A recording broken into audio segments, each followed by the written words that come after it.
ನಮಸ್ಕಾರ ಸ್ನೇಹಿತರೆ. ಕಲಬುರ್ಗಿ ನಿಮ್ಗೆ ತುಂಬಾ ಚೆನ್ನಾಗಿ ಗೊತ್ತಿದೆ. ಮಲ್ಲಿಕಾರ್ಜುನ್ ಖರ್ಗೆ ಅವರ ಜಹಾಗೀರ್ ಅಂತೇಳಿ ಹೇಳ್ಬೋದು. ಅಂದ್ರೆ ಆ ಜಿಲ್ಲೆಯನ್ನ ಅವರು ಹಲವಾರು ದಶಕಗಳಿಂದ ಆಳ್ಕೊಂಡು ಬಂದಿದ್ದಾರೆ. ಆ ಇಡೀ ಜಿಲ್ಲೆ ಸಂಪೂರ್ಣವಾಗಿ ಖರ್ಗೆ ಕುಟುಂಬದ ಹಿಡಿತದಲ್ಲಿದೆ. ಮಲ್ಲಿಕಾರ್ಜುನ್ ಖರ್ಗೆ ಹಾಗೆ ಈಗ ಅವರ ಮಗ ಪ್ರಿಯಾಂಕ್ ಖರ್ಗೆ ಇವರೆಲ್ಲರೂ ಕೂಡ ಅಧಿಕಾರವನ್ನು ಅನುಭವಿಸ್ತಾ ಇದ್ದಾರೆ. ಈಗ ಕಲಬುರ್ಗಿಯ MP ಆಗಿರೋದು ಮಲ್ಲಿಕಾರ್ಜುನ್ ಖರ್ಗೆ ಅವರ ಅಳಿಯ. ಅಂದ್ರೆ ನೀವು ಅರ್ಥ ಮಾಡ್ಕೋಬಹುದು ಈ ಜಿಲ್ಲೆಯನ್ನ ಇವರು ಯಾವ ಲೆವೆಲ್ ತಗೊಂಡು ಹೋಗ್ಬೋದಿತ್ತು ಅಂತೇಳಿ. ಆದ್ರೆ ಖರ್ಗೆ ಅವರು ಇಲ್ಲಿವರೆಗೂ ಕೂಡ ತನ್ನ ಜಿಲ್ಲೆಯನ್ನ ಅಭಿವೃದ್ಧಿ ಪಡಿಸ್ಲಿಕ್ಕೆ ಹೋಗಿಲ್ಲ. ಅದಕ್ಕೆ ಕಾರಣ ಏನೋ ಗೊತ್ತಿಲ್ಲ. ಆದ್ರೆ ಮಲ್ಲಿಕಾರ್ಜುನ್ ಖರ್ಗೆ ಅವರೀಗ DK ಶಿವಕುಮಾರ್ ಮತ್ತೆ ಸಿದ್ದರಾಮಯ್ಯನವರ ಎದುರುಗಡೆ ನಿಂತ್ಕೊಂಡು ಕೈ ಜೋಡಿಸಿ ನಮ್ಮ ಜಿಲ್ಲೆಯನ್ನ ಅಭಿವೃದ್ಧಿ ಪಡಿಸಿ ಅಂತ ತಕೊಂಡು ಬೇಡ್ಕೊಳ್ಳಿ ಶುರು ಮಾಡಿದ್ದಾರೆ. ಹಾಗಾದ್ರೆ ಕಾಂಗ್ರೆಸ್ ನಲ್ಲಿ ಬಹುದೊಡ್ಡ ನಾಯಕರಾದಂತಹ ಮಲ್ಲಿಕಾರ್ಜುನ್ ಖರ್ಗೆ ಅವರು ಇವ್ರ ಎದುರುಗಡೆ ಯಾಕೆ ಬೇಡ್ಕೊಂತ ಇದ್ದಾರೆ, ಎಲ್ಲಿ ಬೇಡ್ಕೊಂಡ್ರು, ಇದೆಲ್ಲೋದ್ರ ಬಗ್ಗೆ ನಿಮ್ ಜೊತೆ ಮಾತಾಡ್ತಾ ಇದ್ದೇನೆ. ಸ್ನೇಹಿತರೆ, ನಿಮ್ಮೆಲ್ಲರನ್ನು ಕಾಫಿ ಅಂತ ಡಿಜಿಟಲ್ ಚಾನಲ್ಗೆ ಸ್ವಾಗತಿಸ್ತಾ ಇದ್ದೇನೆ. ಸ್ನೇಹಿತರೆ, ಕಲಬುರ್ಗಿ ಬಗ್ಗೆ ಹೇಳಬೇಕು ಅಂತ ಹೇಳಿದ್ರೆ ಇದು ಅತ್ಯಂತ ಹಿಂದುಳಿದಂತಹ ಒಂದು ಜಿಲ್ಲೆ ಅಂತಲೇ ಹೇಳ್ಬಹುದು. ಇದು ಕಲ್ಯಾಣ ಕರ್ನಾಟಕದಲ್ಲಿ ಬರ್ತದೆ. ಅಲ್ಲಿ ಬಹಳಷ್ಟು ಫಂಡ್ಸ್ ಗಳು ಹೋಗ್ತಾ ಇರ್ತಾರೆ. ನೀವು ನೋಡಿರ್ಬೋದು, ಪ್ರತಿ ಬಜೆಟ್ ನಲ್ಲೂ ಕೂಡ ಅಷ್ಟೇ ಕಲ್ಯಾಣ ಕರ್ನಾಟಕಕ್ಕೆ ನಾವು ಇಷ್ಟು ಕೋಟಿಯನ್ನು ಕೊಟ್ಟಿದ್ದೇವೆ, ಅಷ್ಟು ಕೋಟಿಯನ್ನು ಕೊಟ್ಟಿದ್ದೇವೆ, ಈ ರೀತಿಯಾದಂತಹ ಮಾತುಗಳನ್ನ ನಾವು ಕೇಳ್ತಾನೆ ಇದ್ದೇವೆ. ಆದ್ರೂ ಕೂಡ ಈ ಕಲ್ಯಾಣ ಕರ್ನಾಟಕದ ಯಾವುದೇ ಜಿಲ್ಲೆಗಳು ಅಭಿವೃದ್ಧಿ ಹೊಂದ್ತಾ ಇಲ್ಲ. ಇದಕ್ಕೆ ಕಾರಣ ಏನು? ಅಲ್ಲಿಯ ರಾಜಕಾರಣಿಗಳೇ ನಮ್ಗೆ ಉತ್ತರ ಕೊಡ್ಬೇಕಾಗಿ ಬರ್ತದೆ. ಆದ್ರೆ ಮೊನ್ನೆ ಒಂದು ನಗೆಪಾಟಲಿನ ಸಂಗತಿ ಕೂಡ ನಡೆದೋಯ್ತು. ಅದೇನು ಅಂತ ಹೇಳಿದ್ರೆ, ಕಲ್ಯಾಣ ಕರ್ನಾಟಕ ಸಂಬಂಧಪಟ್ಟಂತಹ ಒಂದು ಸಮಾವೇಶದಲ್ಲಿ ಮಲ್ಲಿಕಾರ್ಜುನ್ ಖರ್ಗೆ ಅವರು ಮಾತಾಡ್ತಾ ಇದ್ರು. ಆ ವೇದಿಕೆಯಲ್ಲಿ DK ಶಿವಕುಮಾರ್ ಅವರು ಇದ್ರು, ಅದೇ ರೀತಿಯಲ್ಲಿ ಸಿದ್ದರಾಮಯ್ಯ ಕೂಡ ಇದ್ರು, ಎಲ್ಲರೂ ಇದ್ರು. ಈ ಸಂದರ್ಭದಲ್ಲಿ ಮಲ್ಲಿಕಾರ್ಜುನ್ ಖರ್ಗೆ ಅವರು DK ಶಿವಕುಮಾರ್ ಅವರನ್ನ ಉದ್ದೇಶಿಸಿ ಹೇಳಿದ್ರು, ಬೆಂಗಳೂರನ್ನ ನೀವು ಸಿಂಗಾಪುರ ಏನೋ ಮಾಡ್ಲಿಕ್ಕೆ ಹೋಗ್ತೇವೆ ಅಂತ ಹೇಳ್ತಾ ಇದ್ದೀರಾ. ನೀವು ಸಿಂಗಾಪುರ ಆದ್ರೂ ಮಾಡಿ, ಬೇರೆ ಏನ್ ಬೇಕಾದ್ರೂ ಮಾಡಿ, ತೊಂದರೆ ಇಲ್ಲ. ಆದ್ರೆ ನೀವು ಕಲಬುರ್ಗಿಗೆ ಒಂದ್ ಸ್ವಲ್ಪ ಅನುದಾನವನ್ನು ಕೊಟ್ಟು ಈ ಕಲಬುರ್ಗಿಯನ್ನ ಅಟ್ಲೀಸ್ಟ್ ಮೈಸೂರು ತರ ಆದ್ರೂ ಮಾಡಿ ಅಥವಾ ಬೆಂಗಳೂರು ತರ ಆದ್ರೂ ಮಾಡಿ ಸಾಕು ಅಂತ ಹೇಳ್ಕೊಂಡು ರಿಕ್ವೆಸ್ಟ್ ಮಾಡ್ಕೊಂತ ಇದ್ದಾರೆ. ಹಾಗಾದ್ರೆ ಕಲಬುರ್ಗಿ ಪರಿಸ್ಥಿತಿ ಯಾವ ರೀತಿ ಇದೆ ಅಂದ್ರೆ, ಅದು ಅಭಿವೃದ್ಧಿನೇ ಹೊಂದಲಿಲ್ವಾ? ಖಂಡಿತವಾಗಿ ಅಭಿವೃದ್ಧಿ ಹೊಂದಲಿಲ್ಲ. ಇದಕ್ಕೆ ಕಾರಣ ಯಾರು? ಪುನಃ ಮಲ್ಲಿಕಾರ್ಜುನ್ ಖರ್ಗೆ ಅವರೇ ಕಾರಣರಾಗ್ತಾರೆ. ಯಾಕಂತ ಹೇಳಿದ್ರೆ, ಮಲ್ಲಿಕಾರ್ಜುನ್ ಖರ್ಗೆ ಅವರು ಏನು ಸಾಮಾನ್ಯ ವ್ಯಕ್ತಿ ಅಲ್ಲ. ದಶಕಗಳಿಂದ ಈ ಕಲಬುರ್ಗಿ ಜಿಲ್ಲೆಯನ್ನ ತಮ್ಮ ಹತೋಟಿಯಲ್ಲಿ ಇಟ್ಕೊಂಡಂತಹ ವ್ಯಕ್ತಿ. ನನ್ಗೆ ಗೊತ್ತಿದ್ದಾಗ 6-7 ಬಾರಿ ಅವರು ಸತತವಾಗಿ ಕಲಬುರ್ಗಿಯಿಂದ ಗೆದ್ದು ವಿಧಾನಸಭೆಯನ್ನ ಪ್ರವೇಶ ಮಾಡಿದ್ದಾರೆ. ಹಾಗೇನೆ ಕರ್ನಾಟಕದಲ್ಲಿ ಅವರು ಹಲವಾರು ಬಾರಿ ಮಂತ್ರಿಯಾಗಿ ಕೂಡ ಕೆಲಸ ಮಾಡಿದ್ದಾರೆ, ವಿರೋಧ ಪಕ್ಷದ ನಾಯಕರಾಗಿ ಕೆಲಸ ಮಾಡಿದ್ದಾರೆ. ಕೊನೆಗೆ ಲೋಕಸಭೆ ಕೂಡ ಈ ಕಲಬುರಗಿ ಕ್ಷೇತ್ರದಿಂದ ಆರಿಸಿ ಹೋಗಿ ಅಲ್ಲಿ ವಿರೋಧ ಪಕ್ಷದ ನಾಯಕರಾಗಿ ಕೆಲಸ ಮಾಡಿದ್ದಾರೆ. ಆದ್ರೂ ಕೂಡ ಮಲ್ಲಿಕಾರ್ಜುನ್ ಖರ್ಗೆ ಅವರಿಗೆ ಈ ಕಲಬುರ್ಗಿಯನ್ನ ಉದ್ಧಾರ ಮಾಡ್ಲಿಕ್ಕೆ ಆಗಿಲ್ಲ. ಇದು ಒಂದ್ ರೀತಿ ಹಾಸ್ಯಾಸ್ಪದ ಅನ್ಸ್ತದೆ. ಅಂದ್ರೆ ಹಾಗಾದ್ರೆ ಏನಾಗ್ತಾ ಇತ್ತು? ಅಲ್ಲಿ ಬಹಳಷ್ಟು ಫಂಡ್ಸ್ ಗಳು ಹೋಗ್ತಾ ಇತ್ತು. ಆ ಫಂಡ್ಸ್ ಹಾಗಾದ್ರೆ ಇಲ್ಲಿ ಹೋಗ್ತಾ ಇತ್ತು. ಅದಕ್ಕೆ ಖರ್ಗೆ ಅವರೇ ಉತ್ತರ ಕೊಡ್ಬೇಕಾಗ್ತದೆ. ಈಗ ಖರ್ಗೆ ಅವರು ರಾಜ್ಯಸಭಾ ಮೆಂಬರ್ ಆಗಿ ರಾಜ್ಯಸಭೆಯಲ್ಲಿ ವಿರೋಧ ಪಕ್ಷದ ನಾಯಕರಾಗಿ ಕೆಲಸ ಮಾಡ್ತಾ ಇದ್ದಾರೆ. ಹಾಗೇನೆ ಅವರ ಅಳಿಯ ಕಲಬುರಗಿ ಕ್ಷೇತ್ರದ MP ಆಗಿ ಕೆಲಸ ಮಾಡ್ತಾ ಇದ್ದಾರೆ. ನಂತರ ಅವರ ಮಗನಾದಂತಹ ಪ್ರಿಯಾಂಕ್ ಖರ್ಗೆ ಅವರು ಕೂಡ ಕಲಬುರ್ಗಿಯ ಚಿತ್ತಾಪುರದಿಂದ ಗೆದ್ದು ಮಂತ್ರಿ ಕೂಡ ಆಗಿದ್ದಾರೆ. ಹಾಗೇನೆ ಕಲಬುರ್ಗಿಯ ಉಸ್ತುವಾರಿ ಮಂತ್ರಿ ಕೂಡ ಆಗಿದ್ದಾರೆ. ಅಂದ್ರೆ ಇವರ ಸಂಪೂರ್ಣ ಕುಟುಂಬ ಸೇರಿ ಕಲಬುರ್ಗಿಯನ್ನ ಆಳ್ತಾ ಇದೆ. ಅಂದ್ರೆ ಕಲಬುರ್ಗಿ ರಿಪಬ್ಲಿಕ್ ಅಂತ ಹೇಳ್ಬೋದು. ನಮ್ಮ ರಾಜ್ಯದಲ್ಲಿ ಹಲವಾರು ರಿಪಬ್ಲಿಕ್ ಗಳಿದೆ.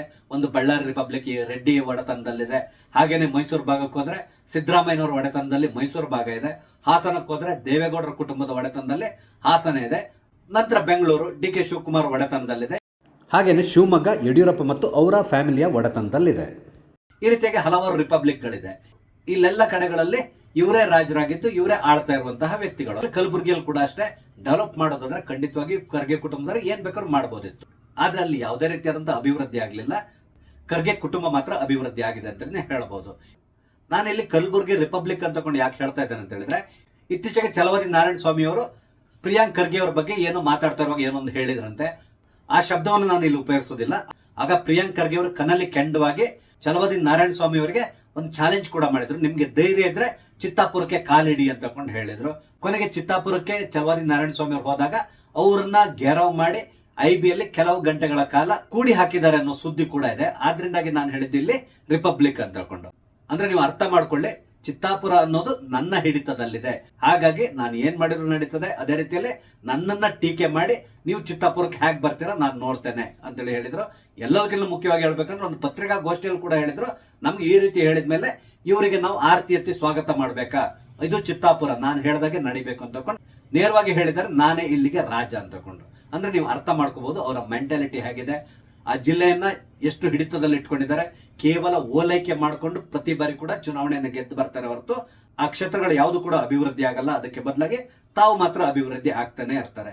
ಪ್ರಿಯಾಂಕ್ ಖರ್ಗೆ ಅವ್ರ ಬಗ್ಗೆ ಜಾಸ್ತಿ ನಾವು ಹೇಳಬೇಕಾದಂತ ಅವಶ್ಯಕತೆ ಇಲ್ಲ.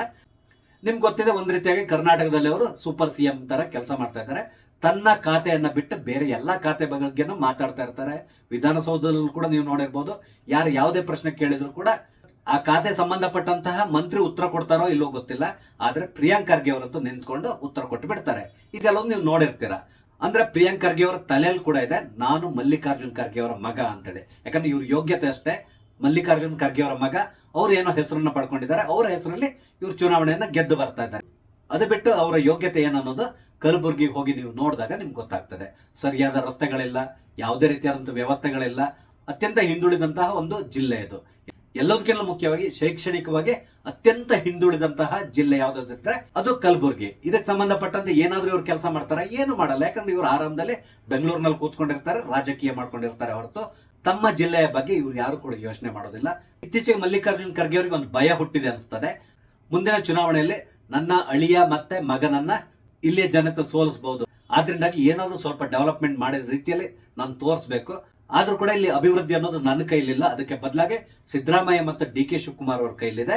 ಹಾಗಾಗಿ ಈ ಸಾರ್ವಜನಿಕ ಸಭೆಯಲ್ಲಿ ನಿಂತ್ಕೊಂಡು ದಯವಿಟ್ಟು ನಮ್ಮ ಜಿಲ್ಲೆಯನ್ನ ಉದ್ಧಾರ ಮಾಡಿ ಅಂತ ತಗೊಂಡು ರಿಕ್ವೆಸ್ಟ್ ಮಾಡ್ಕೊಂತ ಇದ್ದಾರೆ ಅನಿಸ್ತದೆ.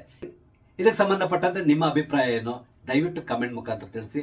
ಹಾಗೆ ದಯವಿಟ್ಟು ನನ್ನ ಚಾನಲ್ ಸಬ್ಸ್ಕ್ರೈಬ್ ಮಾಡಿ, ನಂಗೆ ಸಪೋರ್ಟ್ ಮಾಡಿ. ನಮಸ್ತೆ, ಜೈ ಹಿಂದ್.